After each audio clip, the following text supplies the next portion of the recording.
Nabi Muhammad itu era kekaisaran Bizantium. Dokumennya sangat lengkap.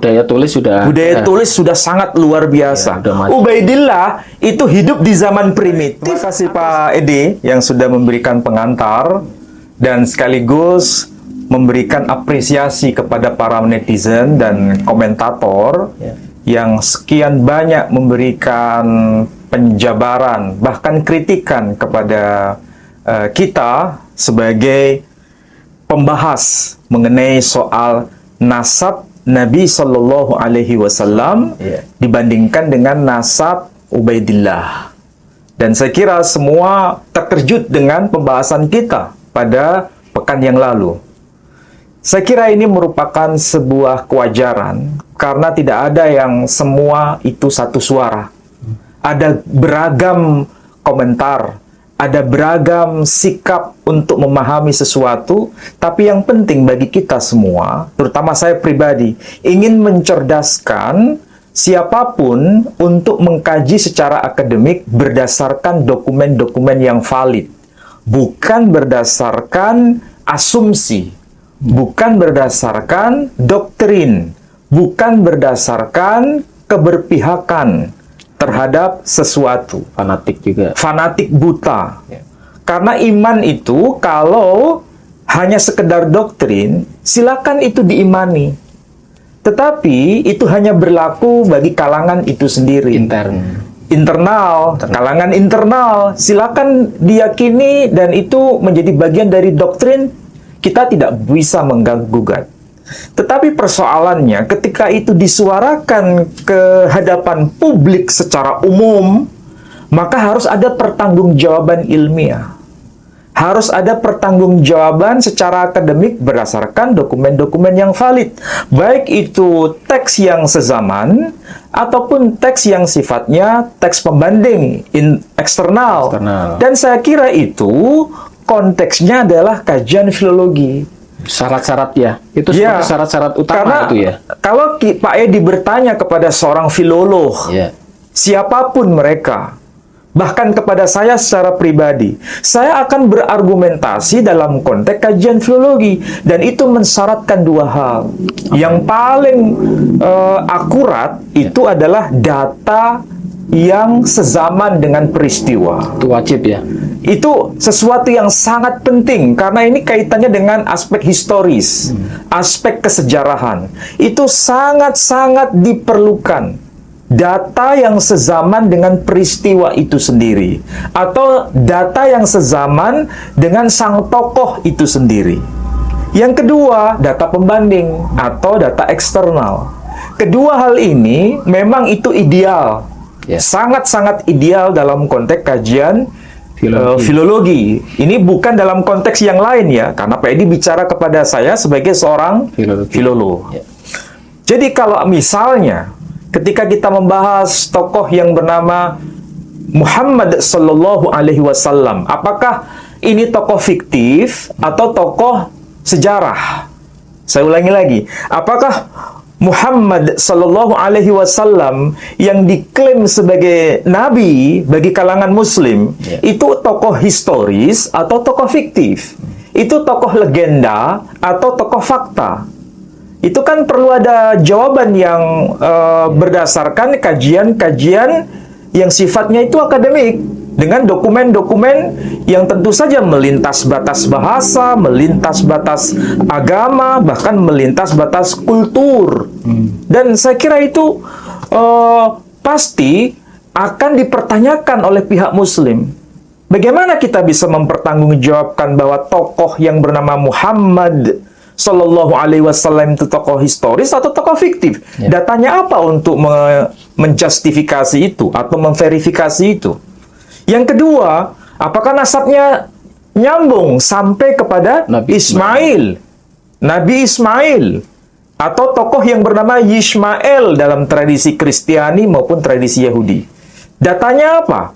Kalau kita menjawab nama Ismail tercantum dalam Al-Quran, betul, memang itu dokumen internal umat Islam, tapi tidak bisa dijadikan hujah untuk sebagai argumentasi yang sifatnya ilmiah untuk bicara kepada non-muslim. Muslim. Ya. Tapi kalau internal muslim, bisa jadi itu merupakan doktrin. Ya. Tapi tidak bisa dikatakan sebagai fakta, karena tidak ada dokumen pembanding. Nah, masalahnya yang kita bahas kemarin, itu data yang sezaman dengan Nabi Muhammad SAW ada. Data eksternalnya juga ada. Dan sekaligus ketika membahas mengenai tokoh yang bernama Ubaidillah, yang menjadi heboh itu, ya. memang sepertinya pembuktiannya tidak sebanding dengan nasab Nabi Shallallahu Alaihi Wasallam. Maka karena tidak sebanding, kemudian mencari pembanding yang lebih primitif, lebih lama. lebih lama. Siapa itu? Ada. Kalau Nabi Adam tidak ada dokumen yang sezaman, maka apakah bisa dikatakan Nabi Adam itu adalah tokoh fiktif? Ya. Karena Ubaidillah juga tidak ada dokumen sezaman, maka ditarik ke arah yang lebih ekstrim, yakni kepada tokoh yang bernama Adam. Juga tidak ada pembandingnya. Tidak ada dokumen yang sezaman. Apakah berarti Adam itu fiktif? Kemudian menarik pada tokoh yang bernama Nuh misalnya. Nuh. Dokumen yang sezaman dengan Nabi Nuh ada tidak? Tidak ada kan? Berarti Nabi Nuh fiktif. Nabi Musa juga. Kemudian Nabi Ibrahim. Tidak ada data yang sezaman dengan Nabi Ibrahim. Apakah berarti Nabi Ibrahim tokoh fiktif? Kemudian Nabi Musa. Adakah dokumen yang sezaman dengan Nabi Musa? Tidak ada. Berarti Nabi Musa fiktif. Karena apa? Untuk membenarkan tokoh yang bernama Ubaidillah, karena tidak ada dokumen yang sezaman. Ini orang Islam loh yang tanya. Ini orang Islam loh yang mempersoalkan itu. Tapi coba kita berpikir waras dan berpikir cerdas. Perhatikan. Nabi Adam, Nabi Ibrahim, Nabi Nuh, Nabi Musa, ya kan? Itu kan zamannya lebih primitif. Ya. Karena mereka ini hadir sebelum zamannya Nabi Muhammad Sallallahu Alaihi Wasallam. Jauh itu. Sangat-sangat jauh. Sekitar 1000 tahun ya. Lebih dari 3.000 tahun, lebih dari 5.000 tahun, lebih dari 6.000 tahun. Ini tokoh-tokoh yang sangat primitif. Tokoh yang betul-betul era purba. Kalau saya sebut menggunakan istilah Tapi itu era purba. Kalau pakai istilah primitif nanti dipikir keren nanti kali. Ya karena memang pada masa yang lebih lama, ya kan? Jadi kalau dokumennya itu sangat susah untuk dicari, karena memang ini tidak mudah untuk mengakses data itu. Yeah. Meskipun para ahli melakukan riset, tapi bukan sekarang yang harus saya sampaikan secara utuh. Saya hanya mengambil contoh saja. Apakah zaman Nabi Nuh, ya, zaman Nabi Nuh, ada nggak dokumen yang bisa kita akses? Sebetulnya ada. Nabi Nuh ya. Nabi Nuh itu. Nabi Nuh, dokumen yang sezaman itu berupa apa? Berupa kajian arkeologi. Kalau kajian arkeologi, kapalnya Nabi Nuh sudah ditemukan belum? Sudah. Ditemukan di mana? Di puncak Gunung Ararat atau yang dikenal dengan nama puncak Gunung Jodi di kawasan Turki. Ada bahtera besar di puncak gunung dan diliputi dengan es. Oh. Itu kajian arkeologi. Sebagian potongan-potongan kayunya itu diturunkan dan disimpan, diteliti oleh para ahli yang ada di Leningrad, di Rusia. Dan memang mereka berkata ini sezaman dengan kisah Nabi Nuh. Oh. Bisa jadi ini ada kaitan dengan tokoh yang bernama Nuh, sebagaimana dokumen agama-agama. Nah, apakah Nabi Nuh hanya diceritakan dalam dokumen Islam, yakni berupa Al-Quran? Ternyata tidak. Tetapi juga ada verifikasi dari dokumen Kristen. Kitab agama Kristen sendiri. Yeah. Ada tokoh yang bernama Noah. Kalau dalam Quran disebut Nuh. Bahkan agama Yahudi juga mengenal tokoh yang bernama Noah dalam bahasa Ibrani. Peristiwanya sama, berkaitan dengan membuat bahtera besar. Mereka yang masuk ke bahtera besar, Nabi Nuh atau Noah, mereka akan selamat. Yang tidak masuk ke bahtera Nabi Nuh atau Noah, mereka akan tenggelam di samudra yang luas. Apakah hanya dokumen itu? Tidak. Ternyata dokumen agama Hindu, agama yang paling tua, juga bercerita soal ini.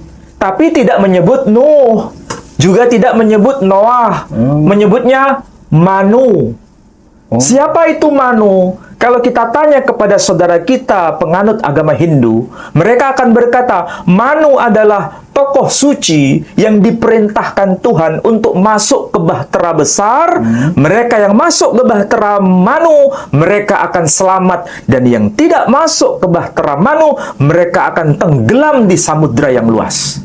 Itu ditulis dalam kitab Srimad Bhagavatam Purana, dalam kitab agama Hindu. Dalam bahasa Sanskerta otomatis. Dan nama Manu itu muncul.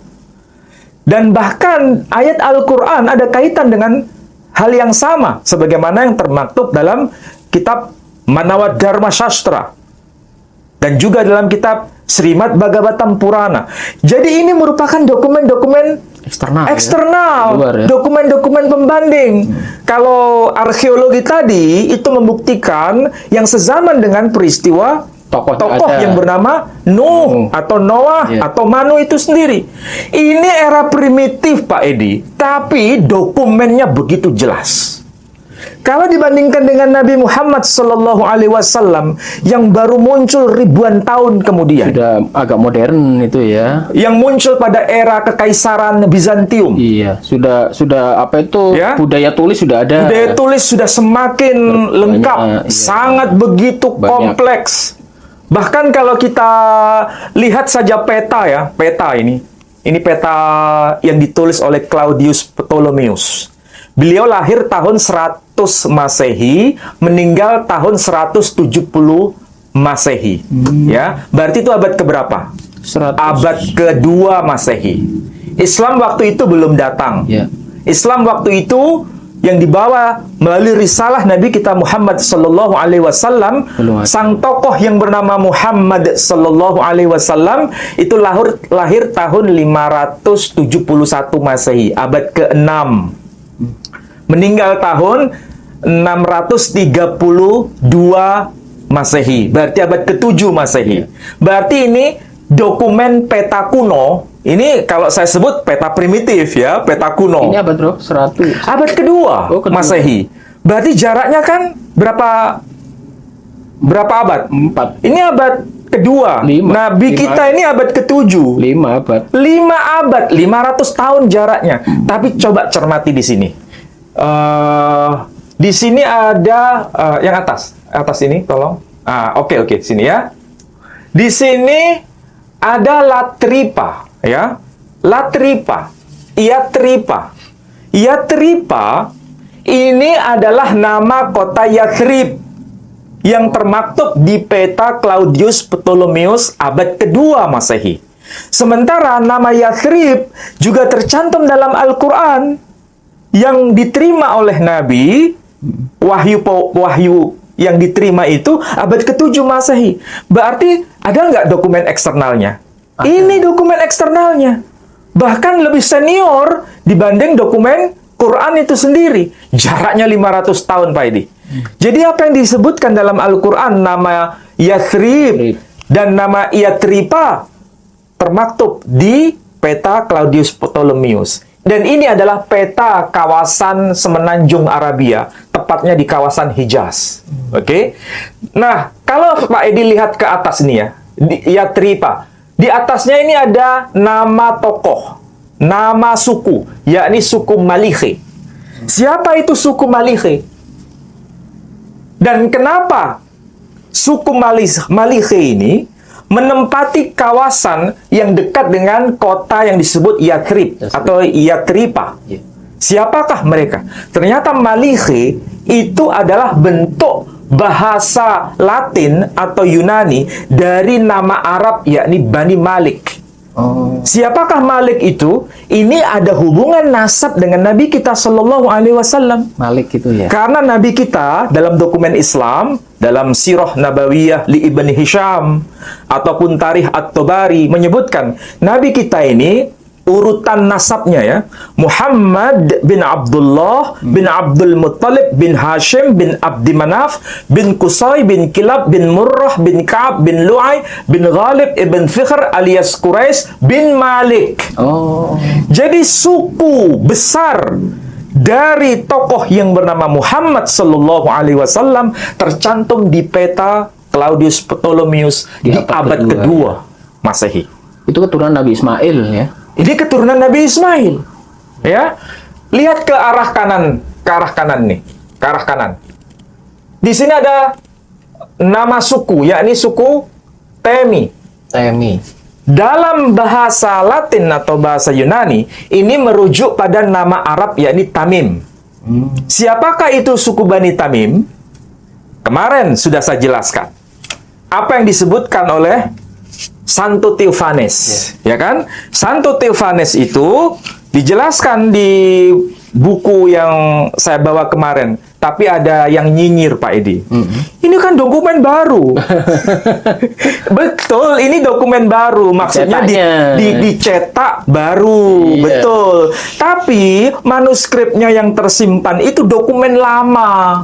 Sesuai dengan nama sang tokoh. Siapa tokohnya? Santo Theophanes. Yang lahir tahun 758 Masehi, meninggal tahun 817 Masehi. Sama dengan abad ketiga Hijri. Iya.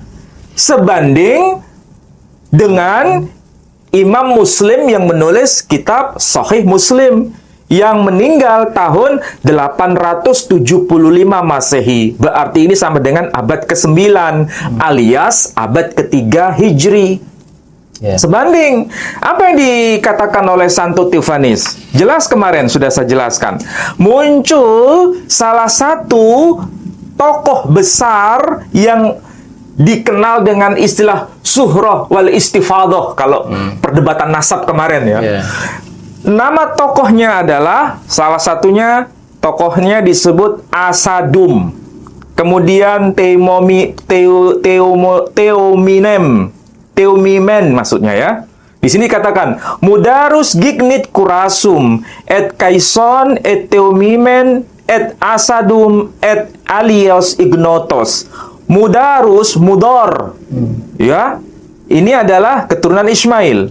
Memperanakkan Quraisy, juga memperanakkan Bani Kaison, memperanakkan Bani Tamim atau Teomimen, et Asadum, dan juga Bani Asad, et alios ignotos, dan suku-suku lain yang belum dikenal. Di sini muncul nama suku Asadum, Asad, suku Temimen, ya, dan suku Kaison disebutkan, juga Kurasum. Ini juga muncul di peta ini Pak Edi. Iya, Temi.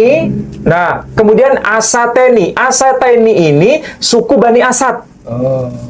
Kemudian juga suku Kasateni yang agak ke bawah, di sini. Kasaniti. Ini Bani Qais di kawasan Hijaz. Jadi apa yang ditulis oleh Santo Theophanes yang hidup pada abad ke-6 tadi ya. 8 ke-9 Masehi alias abad ketiga Hijri, ya. Ini abad kedua. Jadi kalau abad kedua sampai abad ke-9 saja ada kesamaan informasi, berarti memang suku-suku yang ada kaitan dengan nasabnya Nabi Muhammad sallallahu alaihi wasallam itu sudah suhrah wal istifadah. Pertanyaannya sekarang, kalau Ubaidillah bagaimana? Iya. Dan itu bukan sekedar nama Ubaidillah, Imam Ubaidillah. Dalam dokumen-dokumen kaum Ba'alawi, Ubaidillah itu disebut Imam Ubaidillah. Imam, gelar imam itu gelar yang maha luar biasa. Bukan sekedar luar biasa, maha luar biasa. Supaya orang bisa paham, ini bukan tokoh sembarangan. Pasti ini sudah suhrah wal istifadah. Tapi, pertanyaannya, apakah betul ini sudah suhrah wal istifadah? Sejak zaman era beliau sampai zaman belakangan. Ternyata tidak muncul zero, nihil informasi. Nabi kita Shallallahu Alaihi Wasallam sejak abad kedua sebelum dilahirkan, Sudah muncul ya. nasabnya, nama tokoh-tokoh kunci sudah tercatat di sini. Ini abad 2 padahal. Abad kedua. Lihat yang ada di peta ini, di peta. Sorry, bukan peta ya, ini inskripsi. Nah, ini yang disebut sebagai inskripsi Riam. Coba ke atas, Pak ini. Ini inskripsi Riam.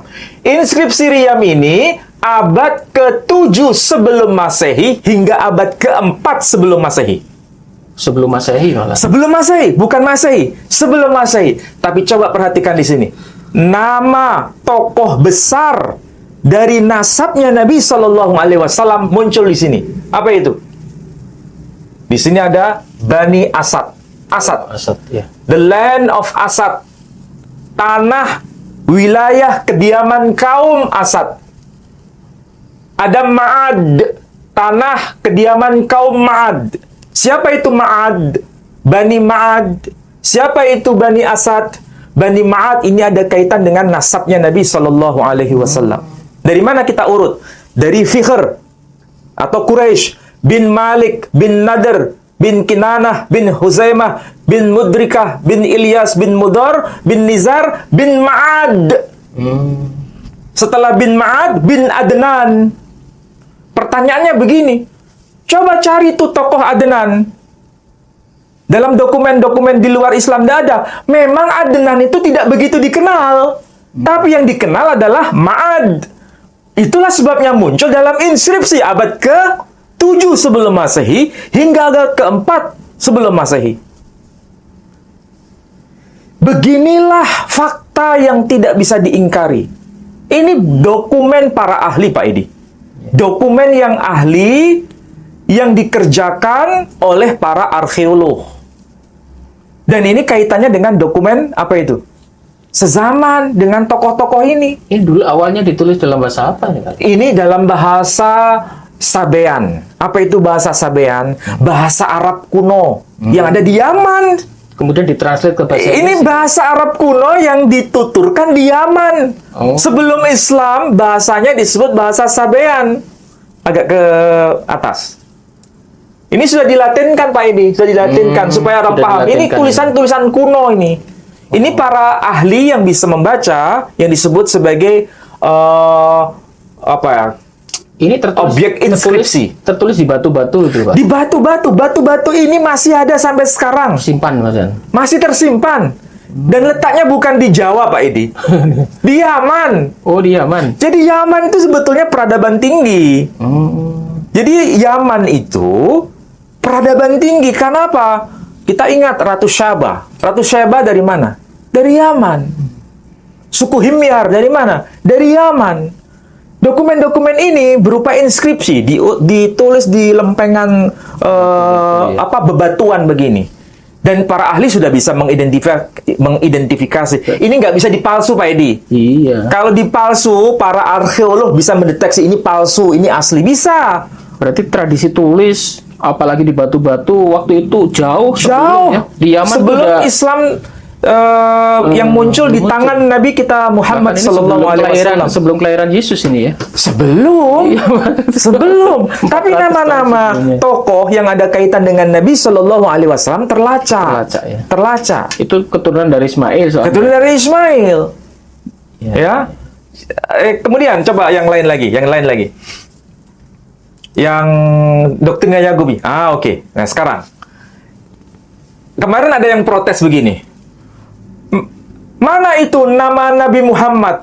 Disebutkan nama Muhammad yang hidup sezaman dengan Nabi Muhammad. Dokumen eksternalnya itu, yang sezaman. Ada nggak? Saya jawab, memang nama Muhammad, ya, nama Muhammad yang sezaman dengan hidupnya Nabi Muhammad Sallallahu Alaihi Wasallam itu ada yang menyebutkan, ada yang tidak menyebutkan. Ya, kalau yang tidak menyebutkan hanya gelarnya saja, ya, hanya gelarnya saja. Atau kemarin keturunan dari Ibu Sarah. Ya, Raja. keturunan dari Sayyidah Sarah iya. yang dikenal dengan istilah Sarasen. Sarasen, Ya, iya. itu dokumennya disebut Doktrina Yakobi. Ini tahunnya tahun 634 Masehi.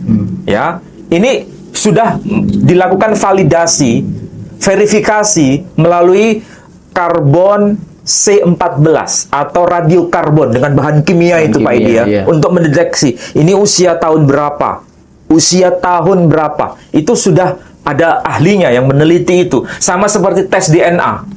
Ya, untuk mendeteksi itu bisa.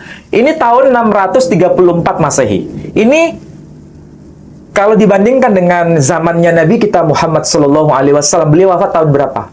632 Masehi. Selisihnya berapa tahun? Hanya 2 tahun. Di dokumen ini manuskrip. Yang bahasa Inggrisnya jelas kan? Saya berikan tanda kuning. Ya. Dikatakan sang nabi itu, disebutkan sang nabi itu muncul dari tengah-tengah kaum Saracen, muncul dari antara kaum keturunan Saracen. Maksudnya berarti sang nabi itu berasal nasabnya dari kalangan kaum keturunan Saracen. Siapa itu kaum Saracen? Sudah saya jelaskan kemarin. Kaum keturunan Ismail yang nasabnya disandarkan pada nama Sarah sebagai anak secara yuridis. Dan di sini teks Yunaninya jelas dikatakan Otiho propetes, dikatakan Otiho propetes. Kalau ada ho, ya ada ho propetes, itu kalau bahasa Inggrisnya sama dengan sang nabi itu. Atau the prophet, nabi yang itu. Berarti tokohnya jelas atau tidak? Jelas itu. Sangat jelas. Sama seperti Yesus disebut sebagai hologos. Logos yang itu. Makanya di dalam Injil Yohanes pasal 1 ayat 1 dikatakan apa? En arche en hologos. Hologos. En hologos prostonteon kaiteos en hologos. Pakai hologos. Kata ganti. Itu kata ganti. Tapi siapa yang dimaksud? Yesus sendiri. Siapa yang dimaksud? Ho propetes.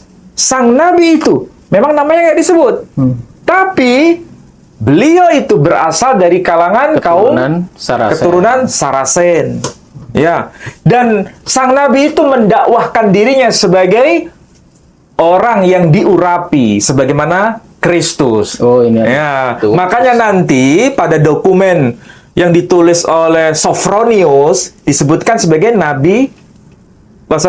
Bukan Sophronius, tapi disebutkan oleh Theophanes sebagai nabi palsu di sini, pseudoprofeta, nabi palsu. Tidak masalah disebutkan sebagai nabi palsu, tapi ada pengakuan bahwa yang disebut nabi palsu itu atau sang nabi itu tokoh historis. Tokohnya ada, bukan tokoh fiktif.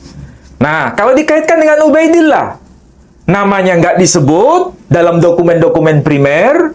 Gelarnya sebagai sang imam juga nggak disebut. Tidak ada cerita. Tidak ada cerita sama sekali.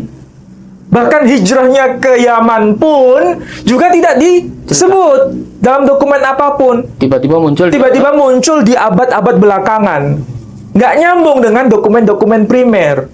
Inilah yang saya maksud membandingkan analisis mengenai nasab dalam konteks kajian filologi itu harus sama metodenya. Nggak bisa pilih-pilih. Mau diterapkan kepada Adam, harus sama. Kepada Nuh, harus sama. Nabi Musa itu, meskipun namanya nggak disebut, tetapi berita mengenai bangsa Israel yang disebut sebagai orang Ibrani, itu tercatat digunakan dengan huruf hieroglif di piramida. Artinya itu memang ada. Sosoknya itu ada, bukan tokoh fiktif. Jadi bukan berarti menghubungkan dengan Ubaidillah karena Ubaidillah itu tidak ada dokumen primernya, kemudian dihubung-hubungkan dengan Nabi Musa yang nggak ada dokumen primernya. Ini kan nggak nyambung sebetulnya. Coba kalau kita lihat dari konteks sejarah ya, Nabi Musa itu era primitif. Kalau dokumen tidak lengkap itu wajar. Nabi Muhammad itu era kekaisaran Bizantium. Dokumennya sangat lengkap. Budaya tulis sudah sangat luar biasa. Ubaidillah itu hidup di zaman primitif atau zaman setelah Nabi Muhammad SAW. Zaman yang lebih modern sebetulnya. Karena hidup di era kekhalifahan Abbasiyah. Seharusnya dokumennya lebih lengkap. Jadi kalau dibandingkan dengan Musa tidak nyambung sebetulnya. Masa dokumen Nabi Musa saja dokumennya banyak peninggalannya. luar biasa kan? Eh, Dibandingkan dengan Ubaidillah, dokumennya nggak ada. Apakah Ubaidillah itu lebih primitif lagi? karena tidak ada kisah sama sekali. Karena tidak ada kisah sama sekali. Jadi cara membandingkan itu yang fair, bukan membandingkan karena alasan emosional, alasannya doktrin. Ya. Itu problem masyarakat kita, Pak Edi. Mau diajak untuk berpikir cerdas, itu yang muncul duluan, itu emosional dulu. Prasangka. Prasangka. Kalau Ubaidillah, memang datanya nggak ada primer, sama dengan Nabi Adam, sama dengan Musa, sama dengan Ismail. Padahal orang Islam itu.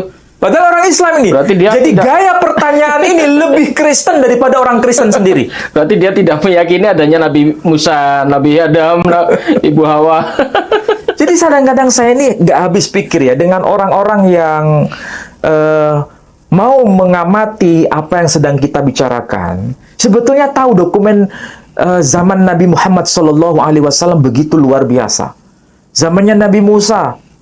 Nabi Lut aja. Nabi Musa itu Nabi Nuh hidup ada. di zaman era Fir'aun. Iya. Ada tokoh yang bernama Haman. Iya. Diceritakan dalam Al-Quran. Iya. Tokoh Haman itu ada nggak di dalam inskripsi yang disebut hieroglif tadi? Ada. Di piramida Mesir itu tertulis nama Haman. Apalagi di kitab orang Yahudi ya, malah Apalagi di lengkap. kitabnya orang Yahudi. Malah lengkap. Malah lebih lengkap. Iya kan? Itu kan eksternal kitab Al-Qur'an itu. Iya. Jadi kalau dikaitkan bahwa Nabi Muhammad SAW, apakah nasabnya nyambung kepada Ismail? Jawabannya iya, nyambung. Apakah Iya. Ismail itu tokoh fiktif? Enggak, tokoh historis. Datang dari mana? Dari buku ini. Ini buku yang dikerjakan oleh seorang ahli arkeologi. Judulnya adalah ini, Ismail. Ya, judulnya Ismail. Ini buku mahal, Pak Edi. Carinya susah ini. Ini kajian arkeologi, Pak Edi ya. Judulnya adalah Ismail Untersuchungen zur Geschichte Palästinas und Nordarabiens. Bahasa Belanda ini. Bukan, ini bahasa Jerman. Oh, Jerman. Jadi Ismail ini berkaitan dengan kesejarahan Palestina ya dan Arabia kawasan utara. Jadi inskripsi-inskripsinya itu ada ditemukan di kawasan Palestina dan di kawasan Arabia bagian utara. Jadi tokoh Ismail itu bukan tokoh fiktif, tokoh historis. Dan apa yang dikatakan oleh penulisnya ini namanya Profesor Ernst Axel Knauf. Jadi kalau ini menjadi rujukan para ahli inskripsi, luar biasa ini. Nama-nama tokoh, anak-anaknya Ismail disebutkan, nama-nama tokohnya. Misalnya, Nabata'a. Itu sama dengan Nabit atau Nebayot. Nebayot. Inskripsinya ada. Kemudian, apa yang dikatakan di sini? Saya berikan contoh saja ya. Nah, di sini dikatakan bahwa pada pertengahan abad ke-5 dikatakan nih, Beherrs ein Kedarse Gusam ben Sahar den ganzen Süden Palestinas und den nördlichen Hejaz. Maksudnya pada pertengahan abad ke-5 ada tokoh yang berkuasa di kalangan kaum Kedar yang jabatannya disebut sebagai Syekh yang bernama Gusam bin Sahar. Dia memerintah dari kawasan Palestina bagian selatan hingga ke kawasan Hijaz bagian utara. Namanya disebut apa tuh? Disebutkan Gusam bin Sahar. Gusam. Dan ini ada inskripsinya. Gusam itu apa? Ya nama orang. Oh. Tapi apakah ini ada kaitannya dengan Ismail? Ya, karena dia salah satu keturunan dari Ismail. Dari kalangan Bani Kedar. Oh, Kedarnya ada. Kedar itu keturunan Ismail. Salah satu di antara keturunan Kedar bernama Gusam bin Sahar. Dan itu menjadi penguasa di kawasan Palestina bagian selatan, Sudan Palestinas, und den nördlichen Hijaz. Dan di kawasan Hijaz bagian utara. Hijaz itu di mana? Kawasan Mekah, Medina, yaitu yang disebut sebagai kawasan Hijaz. Itu 12 anak Ismail itu ya, salah satunya itu ya. Yang disebut Kedar. Kedar, Ya. ya. Ini inskripsi Pak Edi yang memberikan informasi bahwa abad kelima Masehi itu sudah dikenal Suhrah wal Istifadah. Sangat masyhur bahwa Kedar itu menjadi penguasa di kawasan itu. Dan keturunannya menjadi penguasa besar. Salah satunya adalah Gusam bin Sahar yang disapa sebagai Syekh. Sebagai Syekh. Dan apa yang dikatakan dalam penelitian Ernst Axel Knauf itu sejalan, sepadan dengan informasi yang tertulis dalam dokumen Gereja Ortodok Koptik. Yang kemarin kita bahas. Yang kemarin kita bahas. Apa yang dikatakan dalam dokumen Ortodok Koptik ini? Ini kan Al-Mausu'ah Al-Kanisiyah di Tafsir Al-Ahadil Qadim Syarah Likulli Ayah. Coba perhatikan di sini. Ini kan ensiklopedia gerejawi tafsir kitab Perjanjian Lama yang merupakan penjelasan komentari ayat demi ayat. Dan itu ini dokumen kuno Pak Edi. Karena dikompilasi dari data-data yang berasal dari dokumen mana? Kanisah Marmarkus Al-Qibtiyah Al-Urthudikisiyah. Jadi ini gereja Marmarkus. Namanya saja Marmarkus. Ada Matius, Markus, Lukas, Yohanes, berarti Kristen kan? Yeah. Al-Qibtiyah Al-Urthudikisiyah di Mesir Al-Jadidah di negeri Mesir. Ini gereja Ortodok Koptik. Gereja Ortodok Koptik itu muncul sebelum zamannya Nabi Muhammad Sallallahu Alaihi Wasallam. Dan menyebar di Timur Tengah. Di Timur Tengah, ini abad pertama. Iya. Abad pertama Masehi. Dan ini ada tokohnya yang bernama siapa? Al-Baba Tuwadros Atsani. Kalau bahasa Latinnya Theodorus. Theodorus diarabkan menjadi Tuwadros. Al-Baba Tuwadros Atsani. Apa yang dikatakan di sini? Jelas, sangat-sangat jelas. Siapakah itu Kedar? Seperti yang ditulis oleh Axel Knauf dari inskripsi yang dibahas. Di sini dikatakan salah satu nama di antara anak-anak Ismail, iya kan? Wahadihi mawalid Ismail ibn Ibrahim alladhi waladathu Hajar al-Misriyah jariyah Sarah li Ibrahim. Jadi ringkasnya itu, ini anak-anak Nabi Ismail, anak-anaknya Ismail yang dilahirkan oleh Hajar bagi Ibrahim, ya. Ini jariyahnya Sarah. Wahadi asma'u bani Ismail bi asma'ihim. Inilah anak-anak Ismail sesuai dengan nama-nama mereka. Di sini dikatakan Nebayot, Bikr Ismail, anak tertua Ismail namanya Nebayot. Di dalam penelitian inskripsi Axel Knauf, Profesor Axel Knauf, ada inskripsi Assyria disebutkan nama Nabatua. Sama dengan nama Nebayot. Kemudian disebutkan wa Kedar. Nah, di sini juga nama Kedar. Wa Atbiel, wa Mibsam, wa Misma, wa Duma, wa Masa, wa Hadar, wa Tema, wa Yetur, wa Nafis, wa Kedma. Di inskripsi Assyria yang diteliti oleh Axel Knauf tidak muncul nama Nafis, tapi saya agak lupa namanya di sini. Nafasaiyah. Jadi Nafis, ya. Dan ketika menjelaskan nama Kedar di sini, wa aidon Kedar, dan juga mengenai Kedar disebutkan siapa itu Kedar? Wa kharajat minhu qabilah Quraisy. Dari Kedar ini nanti muncul kabilah suku Quraisy. Dokumen ini menegaskan Quraisy sudah dijelaskan sebelum zamannya Nabi Muhammad Sallallahu Alaihi Wasallam. Dokumen pembanding itu perlu, dokumen eksternal itu perlu, dokumen sezaman itu perlu. Ini untuk menjawab keraguan Nabi Muhammad tidak nyambung ke Ismail ya. Iya. Dokumennya banyak sekali. Dokumennya banyak sekali. Artinya apa? Kalau ada orang mengatakan Nabi Muhammad Sallallahu Alaihi Wasallam nasabnya tidak nyambung kepada Ismail, berarti orang yang berkata demikian itu kurang literasi, kurang piknik. Ya. Bahkan ada yang komen gini, Pak Ali. Pokoknya kalau kita baca hadis Al-Quran udah cukup. Iya, karena apa? Kalau hanya Quran dan hadis itu tidak salah. Tidak salah. Artinya apa? Silakan itu diimani. Silakan itu apa dia? Istilahnya dijadikan sebagai bahan untuk beriman. Iya. Tidak ada masalah. Tapi itu internal. cukup menjadi bagian doktrin internal. Tidak bisa untuk berkata, Kepada non-muslim. berdialog, berdakwah kepada non-muslim. Kenapa? Harus bisa menunjukkan dokumen-dokumen eksternal ini. Kalau cuma diceramai aja internal ya mungkin orang-orang non-muslim ya itu kan kamu. Iya, itulah sebabnya. Kalau kita ini mau berpikir cerdas, sekali lagi, kalau kita mau berpikir waras, menjelaskan nasab Nabi Shallallahu Alaihi Wasallam, tidak cukup menggunakan Quran dan hadis. Kalau menggunakan Quran dan hadis, bicara kepada internal Muslim sudah selesai doktrin. Ya. Nggak perlu berdakwah kepada non-Muslim. Apalagi memaksa orang Muslim dengan cara menakut-nakuti. Kalau kamu nggak beriman, masuk neraka. Kalau kamu tidak percaya, kamu tidak mendapatkan syafaat Nabi Muhammad SAW.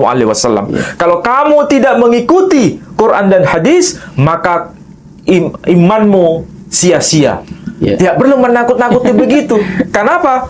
Yang ngomong begitu tidak menguasai dokumen-dokumen eksternal seperti yang saya jelaskan. Apalagi sekarang ini serangan kepada kaum muslim ini luar biasa lah. Luar biasa. Tapi mereka sekarang udah tidak di Indonesia, tetapi di luar negeri. Iya. Itu di belakang pasukannya Kristen Prince, ada si kemarin muncul lagi Dewi Bulan, kemudian Sang Penggugat. Itu mereka memakai hadis-hadis menyerang Al-Quran sedemikian dahsyatnya, dan herannya tidak banyak muslim yang bisa menjawab. Ya itulah kenapa sebagian saudara-saudara kita yang muslim itu sudah merasa berada di ruang Zona nyaman. zona nyaman ya, ruang atau zona nyaman, Iya. sehingga nggak perlu lagi deh Belajar. bicara mengenai dokumen-dokumen yang seperti ini, Jelimet. seperti ini. Apa Bikin sih pusing. tujuannya? Nggak penting.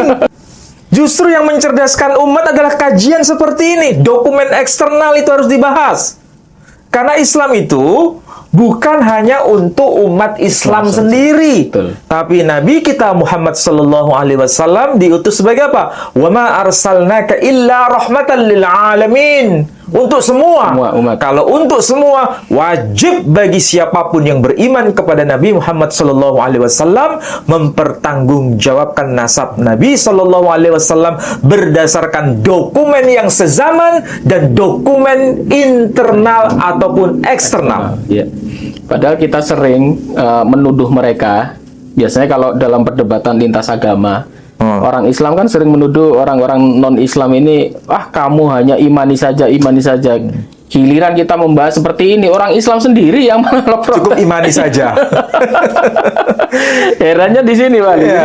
Yang protes ini malah bukan orang non-Muslim, ini orang Islam sendiri ini malah bertanya, oh berarti Nabi Adam fiktif, berarti Nabi Musa fiktif, wah berarti mereka imannya masih kurang jelas. Iya, karena apa? Mereka itu iman karena keturunan. Gitu ya. Jadi karena mereka ini kan turis ya, turunan Islam. Jadi kalau turunan Islam berada di zona nyaman. Jadi merasa benar. Padahal kalau nanti dikaji seperti ini, mereka pasti akan kebingungan. Ya, yang mengkaji bukan kita, tapi orang dari non-Muslim. Non-Muslim ya, akan menyerang Islam. akan mengkaji kayak begini, mereka tahu. Kalau kita tidak tahu, kita tidak bisa menjawabnya. Itu sering itu kemarin nih. Jadi mereka kalau ada sanggahan seperti itu, mereka pasti berkata, jangan dengar itu orang kafir. Nah, seperti itu. Jangan dengar itu orang kafir. Jangan dengar itu ajaran sesat. Kita cukup dengan ini. Beriman dan tidak perlu menengok yang lain. Ini doktrin namanya. Ini doktrin. Doktrin kepada umat Islam itu tidak akan mencerdaskan umat Islam sendiri. Ya. Karena apa? Umat Islam itu lahir dalam konteks zaman peradaban yang cerdas. Ya. Bukan cuma doktrin. Bukan doktrin. Ya. Ketika Nabi Shallallahu Alaihi Wasallam diutus di muka bumi, ya, anehnya tidak ada seorang pun yang meragukan nasab Nabi Shallallahu Alaihi Wasallam.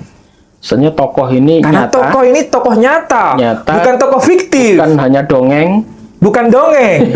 Meskipun nanti pada akhirnya bangsa Arab dan bangsa non-Arab ada yang mengakui dia sebagai nabi, ada yang mengingkari dia sebagai Iya. nabi. Tapi Tapi di antara mereka semua sepakat Sosoknya nasabnya jelas bahwa beliau keturunan Ismail. Dan sosoknya ada. Teksnya jelaskan di sini. Dikatakan apa? Metaton Sarakenon yang berasal dari keturunan Syara. Nasabnya nyambung kepada Sara. Tapi lagi-lagi ada orang yang tidak jujur. Sarakenon ini katanya ini ya, salah satu di antara orientalis mengatakan Sarakenon itu bukan bermakna keturunan Sara. Nasabnya disandarkan kepada anak yuridisnya Sara. Ishak. Nah, anak yuridisnya Sara itu kan Ismail. Oh, Ya kan? maksudnya gitu. Anak biologisnya Hagar disebut Hagarenos. Hagarenos. Kemudian disebut Sarakenon atau Sarasen karena nasabnya disambungkan kepada Sara sebagai anak yuridis secara hukum. Ini hukum Hammurabi melegalkan itu. Memang hukum Hammurabi sezaman dengan Nabi Ibrahim. Nah, ada yang memplesetkan. Saya gunakan istilah memplesetkan. Bahwa kata Sarakenon itu berasal dari kata Sarokun. Sarokun. Dari bahasa Arab yang diyunanikan. Bukan dari bahasa Yunani, tapi dari bahasa Arab yang diyunanikan. Kalau Sarokun itu artinya perampok. Jadi maksudnya di sini ya, memang disebutkan seorang nabi dari antara keturunan kaum perampok di situ. Karena Sarokun itu perampok. Ini berarti mencoba untuk menghindar dari dokumen yang asli untuk supaya semakin kabur maknanya. Iya. Padahal bukan dari kata Sarokun, Saraken itu. Sebab kalau dari kata Sarokun, kata Sarakenon itu bisa dipecah menjadi dua kata. Dari kata Sara dan Keni atau Kenon atau Kenos. Hagarenon juga sama dari kata Hagar plus Kenos. Bisa dipecah, berarti memang bukan berasal dari bahasa Arab, tapi asli bahasa Yunani. Coba bayangkan, kalau kita nggak ngerti bahasa Yunani. Wah, iya, bisa jawab ini. Ketika ada orang berkata Sarokenon, itu dari kata Sarokun. Mirip bahasanya. Perampok. Jadi bukan menunjuk pada keturunan Ismail, tapi keturunan kaum perampok. Siapa mereka? Nggak jelas. Ini kan sebetulnya butuh kecerdasan untuk mengolah data. Harus ngerti bahasa Yunani, harus ngerti bahasa Arab, supaya ketika ada orang berkata untuk memanipulasi data, kita bisa jawab. Berat nggak kajian seperti ini? Berat. Tetapi ketika kita mengkaji seperti ini, iman kita itu kokoh, kuat. Mantap. Kenapa? Berdasarkan data yang valid. Data eksternal ada. Data sezaman ada. Bukan sekedar doktrin, pokoknya kamu percaya, dijamin surga. Nggak mencerdaskan umat. Iya, soalnya... Ya, sama seperti kalau ada orang, itu Ubaidillah itu tokoh fiktif. Ya kan? Iya. Tidak ada dokumennya. Terus bagaimana cara menjawabnya? Apakah cukup berkata, jangan dengarkan itu orang sesat, hanya begitu? Dia nggak cinta Habib ini. Kamu nggak cinta Habib. Kamu nggak cinta keturunan Nabi.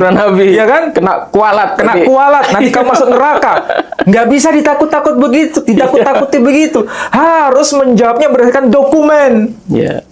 Kita di sini bukan anti keturunan Nabi, bukan ya. Kita kajian di sini bukan anti seperti itu. Iya, betul. Kita ini mencoba untuk apa? Mengajak semua netizen, mengajak semua orang untuk berpikir berdasarkan dokumen. Bukan menakut-nakuti netizen dengan doktrin-doktrin halu, dengan doktrin-doktrin yang tidak mencerdaskan, bukan fanatik buta, kemudian menutup diri, tapi ketika itu diungkapkan ketakutan sendiri. Kalau ada orang berkata kepada saya Nabi Muhammad bukan Nabi itu tokoh fiktif, saya bisa menjawab dengan dokumen-dokumen ini. Banyak. Tapi yang tidak punya dokumen semacam ini paling akhirnya menutup juga. Itulah sebabnya perlu belajar. Baik bicara mengenai nasabnya Nabi Muhammad SAW, juga nasabnya Ubaidillah begitu sama. Dokumen kalangan Ba'alawi harus dibaca, dokumen di luar Ba'alawi, kaum Ba'alawi harus ada. Kalau tidak ada, cukup diimani, selesai. Nggak perlu nakut-nakuti orang. Nggak perlu mendoktrin orang. Mungkin Pak Ali, mungkin ada tambahan Pak Ali? Ya, sebagai kesimpulan yang perlu dipahami oleh para netizen atau siapapun ya, baik muslim maupun non-muslim, bahwa membicarakan mengenai nasab seseorang itu bagian dari tradisi ilmiah. Bukan sekedar doktrin. Bukan sekedar pokoknya percaya. Itu ada metode yang dipakai dan itu sama diberlakukan kepada semua tokoh ya. Tokoh.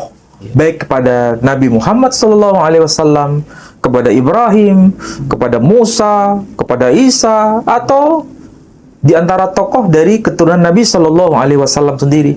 Apakah itu Ubaidillah, Imam Ubaidillah, atau barangkali yang diklaim oleh orang Syiah sendiri, yakni Imam Muhammad Al-Mahdi. Oh gitu. Nah, apakah itu tokoh fiktif atau tidak? Harus menghadirkan dokumen yang sezaman dan dokumen eksternal. Silakan itu dikaji bersama. Mau yang Syiah maupun yang Sunni silakan mengkaji bersama. Jadi tidak asal tuduh ya. Tidak asal tuduh. Harus ada dokumennya.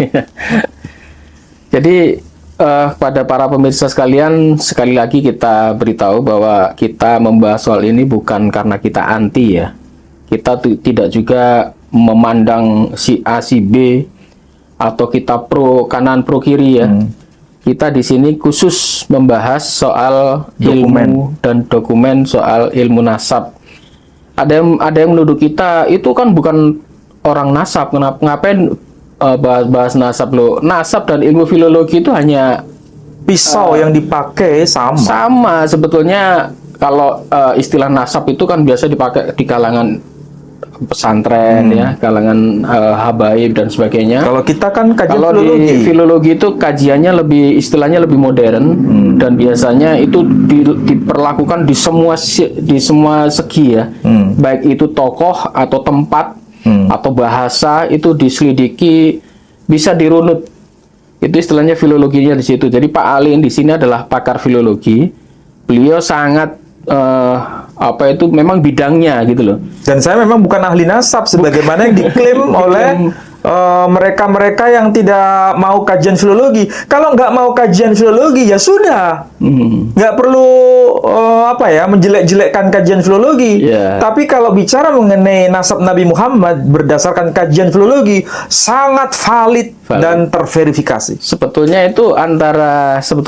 istilah filologi dan istilah nasab itu sebetulnya sejalan itu. Sejalan, bukan saling menafikan. Bukan saling menafikan, bahkan itu ada ilmunya. Masing-masing ada ilmunya. Baik itu nasab itu mungkin dalam bahasa Arab itu ya. Kalau filologi bahasa apa, Latin itu. Dan sekarang sudah ada dirosah filologi ya. Oh, sudah ada istilah, sudah dibakukan dalam bahasa Arab. Dirosah filologi ya. Itu filologi. Studinya malah lebih luas lagi ya. Dan itu sudah menjadi istilah bahasa Arab sekarang. Oh, gitu ya. Mungkin para netizen tidak tahu ilmu itu. Padahal di Mesir, waktu saya di Maroko, saya beli buku judulnya Dirosah Filologi ya. Soalnya kan seperti kalau kita memasak sebuah makanan, mungkin filologi itu pisaunya. Kalau hanya orang merunut, oh ini kambing jadi sate, itu mungkin nasabnya aja lah. Kalau mau diiris dalamnya kayak apa, ini butuh pisau, namanya ilmunya filologi. Jadi di luar itu aneh memang, orang itu nggak ngerti, tapi sok ngerti gitu. Saya waktu itu tidak juga tahu tapi sok tahu. Sok tahu. Saya kapan hari juga di WA seperti itu. Pak Ali ngapain filologi bahas nasab lo? Tak tanya balik. Lo sampai ngerti nggak sih filologi itu apa? Nggak tahu dia, jawabnya mau ngalor gitu. Loh, kok nggak tahu filologi lo? Kok ngata-ngatai Pak Ali kok ngapain bahas nasab? Antara filologi dan nasab itu ya sebidang sama. Ya mereka menganggap saya belajar dari tukang tembel ban. Ya enggak apa-apa, itu kan menunjukkan bahwa bahasa dia itu bahasa orang preman kan, bukan sebagai bahasa seorang ustadz atau seorang kiai. Kita bisa tahu. Kelasnya saya terendah itu. Berarti mungkin dia sendiri yang tembel ban mungkin. Saya tidak mengatakan begitu ya. Kita tidak menjudge tembel ban ya. Orang tembel ban juga pintar-pintar juga ban. Saya dituduh sebagai orang yang belajar kepada tukang tembel ban, saya juga nggak marah. Iya, biarin aja. Ya beginilah kualitas orang yang belajar kepada tukang tembel ban. Kalau bisa memberikan hujah yang lebih kuat dari ini, saya akan taslim kepada dia. Kalau tidak bisa, nggak mungkin saya mau taslim kepadanya. Iya. Kualitas tembel ban aja kayak gini ya. Ya memang ini kualitas tempel ban. Mohon maaf ini para tukang tempel ban, bukan berarti kita menghina Anda ya. Soalnya ada yang menuduh Ustadz Ali ini sekolahnya pada orang tempel ban gitu loh. Ini ada yang komen kayak gitu. Anda tahulah itu siapa. Kita nggak usah tunjuk nama. Baiklah saudara-saudaraku sekalian, cukup mungkin ya pembahasan kita kali ini. Sebetulnya terima kasih Pak Ali. Sama-sama. Demikian saudara-saudaraku sekalian, mohon maaf jika ada salah kata. Wabillahi taufik wal hidayah. Wassalamualaikum warahmatullahi wabarakatuh. Waalaikumsalam warahmatullahi wabarakatuh.